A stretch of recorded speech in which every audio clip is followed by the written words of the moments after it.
আসসালামু আলাইকুম। তো আমি যশোর থেকে চলে আসলাম সিরাজগঞ্জের শাহজাদপাড়ায় মখদুম মিয়ার সেই মাজারে। তো এখানে এসে আমি অনেক কিছু জানতে পারলাম। তো এই যে এই মাজারের খাদেম আছে একজন। আসসালামু আলাইকুম। ওয়ালাইকুম আসসালাম। আলহামদুলিল্লাহ ভালো আছেন?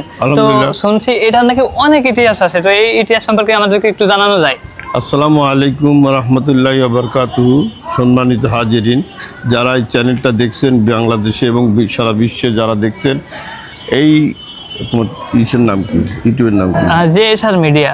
জেএসআর মিডিয়া এই প্রচার প্রসার করার জন্য, মখদুম শাহদৌলাকে সারা বিশ্বকে প্রচার করার জন্য, প্রসার করার জন্য এই মিডিয়া এখানে শাহজাদপুর সেই যশোর থেকে এখানে এসছেন শুধু একটি উদ্দেশ্যে, সেটা হলো এই প্রসারের জন্য। আমি হযরত মখদুম শাহদৌলা সৈয়দ আমিন রহমতুল্লাহ মাজার মসজিদের খাদেম সৈয়দ হাফিজউদ্দিন। উনি আমার কাছে জানতে চেয়েছেন মখদুম শাহদৌলা কীভাবে আসলো, কেমন করে আসলো, কীভাবে উনি শহীদ হলেন। হযরত মখদুম শাহদৌলা আজ থেকে 1250 থেকে 1296 যে কোনো এক সময় উনি শাহজাদপুর উনি আগমন করেন। শাহজাদপুরের সেই মসজিদটা, যে মসজিদটা এখন আমার বাম পাশে আছে, সেই মসজিদটা হযরত মখদুম শাহদৌলা মসজিদটা নিজে হাতে তৈরি করেন। যে মসজিদের মধ্যে উনি ইবাদত বন্দি করেন, যে মসজিদের মধ্যে ইসলামের অনুরাগীদেরকে অনুসরণ নিয়ে আসেন, যে মসজিদের মধ্যে আসর নামাজ অন্তে ওনাকে শহীদ করে ফেলেন। এখন যে মাজার শরীফ আছে ওনার মখদুম শাহদৌলা ইয়ামিনী রহমতুল্লাহ আলাইহি, যিনি শাহজাদপুরের একজন সাহেবজাদা, যিনি শাহজাদপুর না আসলে শাহজাদপুরবাসী ধন্য হতো না, যার কারণে শাহজাদপুর উনি ইসলাম প্রচারের জন্য এসে উনি এই মসজিদের মধ্যে শহীদ হয়ে উনি মখদুম শাহদৌলা এখন যে তার নির্দিষ্ট ওনার রজা শরীফ আছে, ঠিক রজা শরীফে ওনার নির্দিষ্ট আছে। এখানে একটা ব্যাপার আছে, সেটা হলো যে ওনার দেহ মোবারকটা এখানে, ছের মোবারকটা কুচবিহার। যে কুচবিহারে এখান থেকে যে রাজা বিক্রম কেশওয়ারি ওনাকে জীবিত অথবা মৃত্যু চায়, তখন ওনাকে কেউ মারতে পারে না। তখন রাজা চিন্তা করলো যদি ইনাম ঘোষণা করে তাহলে নিশ্চয়ই ওনাকে মারতে পারবে। তখন ইনাম ঘোষণা করে দিল, পুরস্কারের জন্য একটা ইনাম ঘোষণা করে দিল। ঘোষণা করে দেওয়ার পরে ওনাকে আসরের নামাজ যখন সেজদায় পড়ে যায়, একদম ওনার বিশিষ্ট দেহরক্ষী, ওনার কাছে কলেমা পড়ে, কিন্তু আসলে কলেমা ওনার ভিতরে দেহের মধ্যে গাঁথে নাই।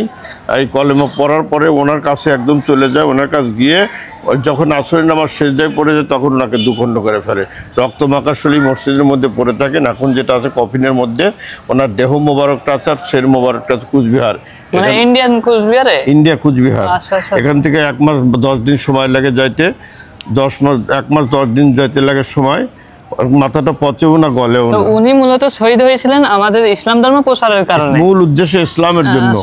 আর শাহজাদপুরে এমন একটি জায়গা যেখানে মখদুম শাহদৌলা শুয়ে আছেন, এখানে হিন্দু মুসলমান সব ধরনের জাতি আসে নিয়তের জোর, মনের জোর, আল্লাহর রহমত ওনার ওসিলা করে চাইলে নিশ্চয়ই পূরণ হয়, যার কারণে হাজার হাজার মানুষ ছুটে আসে। জি, এখানে হাজার হাজার মানুষ মানত করে এবং এখানে খাসি ইত্যাদি সবাই দিয়ে থাকে।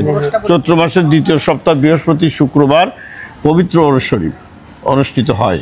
আচ্ছা, এখানে হযরত মখদুম শাহদৌলা ইনি আর কি এই মসজিদটা কত বছর আগে নির্মাণ করছিলেন? 1250 থেকে 1296 যে কোনো এক সময়। 800 বছর আগে। 1296 থেকে 1250 থেকে 1296, তাহলে আজ হলো 25, তাহলে প্রায় 1200 বছর আগে। 1200 বছর আগে, আরো 4 বছর বেড়েছে। তাহলে এইটা আর এটা মূলত একমাত্র এই মসজিদটাই ওনার হাতের তৈরি, আর আশপাশে যা দেখতেছেন সবগুলি মানুষের তৈরি। ওনার এখানে মোতাল্লি স্টেট ওয়াকফ স্টেট মোতাল্লি থাকেন এবং শাহজাদপুরের গণ্যমান্য ব্যক্তি এবং ইউনো সাহেব সভাপতি। এখানে যা কিছু হয় ইউনো সাহেবের মাধ্যমে, মোতাল্লি সাহেবের মাধ্যমে এবং কমিটির মাধ্যমে পরিচালিত হয়। আপনি কত বছর আছেন এখানে? আমার বাপ দাদার থেকে আছে, দাদা করে গেছেন, আব্বা করে গেছেন, এখন আমি আছি। আপনার বাপ দাদারা এখানে খাদেম ছিলেন, এখন আপনি আছেন? জি জি। তো এরপর আপনার ছেলে মেয়েরা? না, ছেলেমেয়েরা অন্য লাইনে দিয়ে, অন্য লাইনে চলে গেছে।